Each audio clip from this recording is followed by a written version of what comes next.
A posição dos clubes é que nós devemos fazer uma avaliação muito precisa da receptividade do público em relação às formas do campeonato. Em primeiro lugar, nós achamos que, ao contrário de outras pessoas, que o campeonato de pontos corridos tem sido muito bem sucedido, tanto como no ponto de vista técnico, ou seja, da competitividade, da disputa, né, da intensidade da disputa. Você vê que está acontecendo nessas últimas rodadas, quanto do ponto de vista financeiro, para nós, para o Palmeiras, tem sido muito bom, né? Preciso que também se saiba tratar o espetáculo adequadamente, né? Mas nós não queremos, ninguém aqui, nem no Clube dos 13, nem muito menos eu, Deus me livre, me considero senhor absoluto da razão, né? E da racionalidade, ou da verdade, de modo que, se é que a verdade é uma coisa que pode ser encontrada, né? Uhum. Dizem os filósofos que é complicado, mas o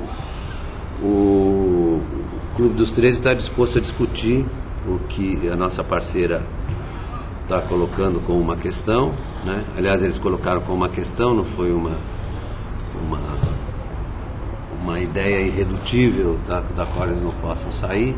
Foi uma sugestão. Nós estamos discutindo isso, estamos discutindo o calendário também, porque os clubes estão reivindicando, aliás, justamente a possibilidade de irem disputar torneios fora do Brasil para poder valorizar as respectivas marcas. O Palmeiras fez isso há muitos anos, o Flamengo fez, o São Paulo fez, né? E o Palmeiras foi 3 vezes campeão do torneio Ramon de Carrança. Isso valorizava muito a marca do Palmeiras, né?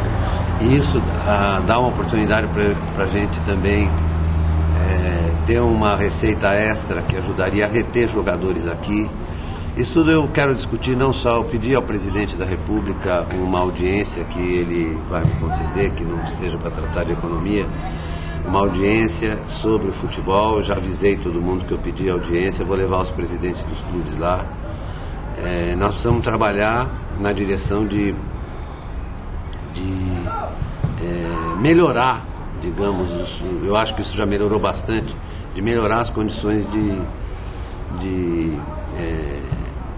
receitas, de obtenção de receitas dos clubes brasileiros. Isso já melhorou muito, mas ainda é insuficiente. Nós precisamos nos aproximar, e o Brasil tem condições para isso, porque a economia brasileira está sólida, forte, né?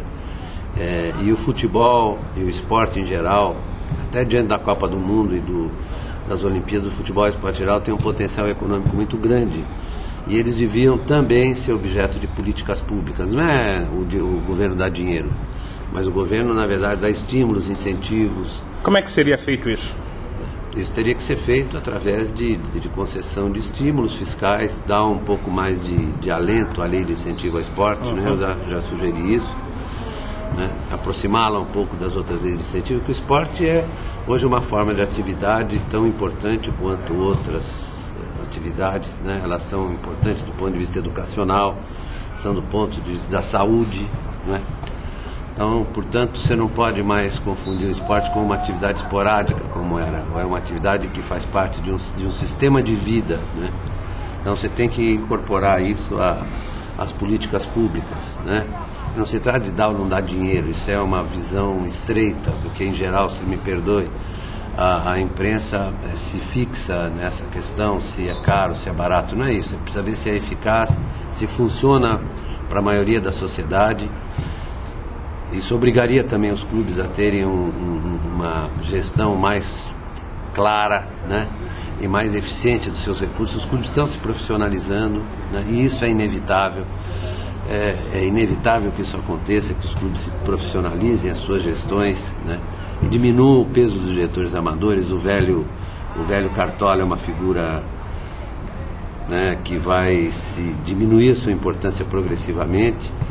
Não vai desaparecer, porque o clube não pode ser entregue totalmente. O clube é uma entidade especial, né? Singular. Ele não é uma empresa, não tem as características de uma empresa, ainda que ele tenha algumas lógicas empresariais como aquelas que imperam hoje no futebol, né? Mas você não pode reduzir a isso, seria um erro, né? Seria a mesma coisa que você aceitar os postulados do neoliberalismo, que o mercado deve imperar absoluto e o Estado não tem nada a fazer, né? E essa convicção se mostrou enganosa nos últimos anos e deu no que deu. Nós temos que fazer uma coisa equilibrada, como pensavam os velhos sociais-democratas, né?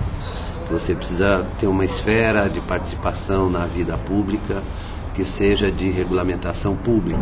Então, essa é a reivindicação que nós vamos fazer. Vai ser uma transição lenta, ninguém deve esperar milagre a curto prazo, até porque, como eu disse a você, nós devemos seguir os chineses. Os chineses dizem que as reformas têm que ser feitas como alguém que atravessa o rio pulando as pedras, né? E não querendo saltar de uma vez, que o cara pode se afogar, né? Então, nós estamos trabalhando para isso no Clube dos 13. O presidente Fábio Koff tem sido de uma importância enorme, assim como eu vejo no presidente Ricardo Teixeira uma disposição enorme para ajudar nessas reformas, que incluem o chamado fair play financeiro, que inclui o licenciamento de clubes, que inclui, portanto, uma modernização do futebol e uma criação de estímulos para que as gestões sejam melhores. Resumidamente, bem resumidamente sobre isso que o senhor disse, seria uma espécie de lei de incentivo ao esporte, como é na cultura? Já existe essa lei, né? O que eu estou propondo, nós estamos fazendo uma reformulação da lei do esporte. Essa lei de incentivo ao esporte teria que sofrer algumas modificações, até diante das competições importantes que nós temos aí, a Copa do Mundo e a Olimpíada. Voltando à questão do Clube dos 13, o que é conversado, então, a respeito desta mudança? O senhor disse, de uma forma en passant, que o parceiro gostaria de uma mudança na fórmula do campeonato, mas os clubes, pelo que a gente tem acompanhado, não querem a mudança. Vai ser feita uma pesquisa? Como é que é isso, presidente? Então, como eu disse no início, nós não temos nenhuma posição a priorística. Isso é melhor que aquilo, né? Nós precisamos, antes de mais nada, saber qual é a opinião da maioria dos torcedores a respeito da forma do campeonato, do calendário, etc.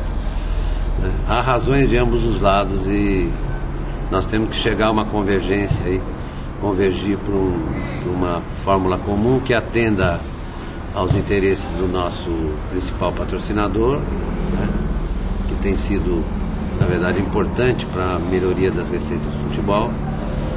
São essas duas coisas, e ao mesmo tempo que respeite os interesses dos clubes, porque nem sempre a gente precisa estar convencido que essa é uma sociedade que nem sempre os interesses são convergentes, eles precisam ser compostos, né? Não existe assim a razão absoluta, né? Eu sei a verdade, os outros todos. Isso é uma imposição que ninguém pode aceitar, nem eles nem nós. Quer dizer, pode ocorrer a mudança de calendário, mas vai ter que ser um consenso do público brasileiro, pelo que eu estou entendendo. Uma outra coisa, voltando na questão dos amistosos internacionais, a CBF está propensa a arrumar datas para os clubes excursionarem ou não? Pois essa é uma das questões que nós levantamos. Nós vamos ter que discutir com a CBF e portanto, isso implica em rediscutir o calendário. E eu percebo no presidente Ricardo uma disposição muito clara de fazer essa discussão, de permitir que os clubes tenham esse espaço para poder valorizar internacionalmente suas marcas.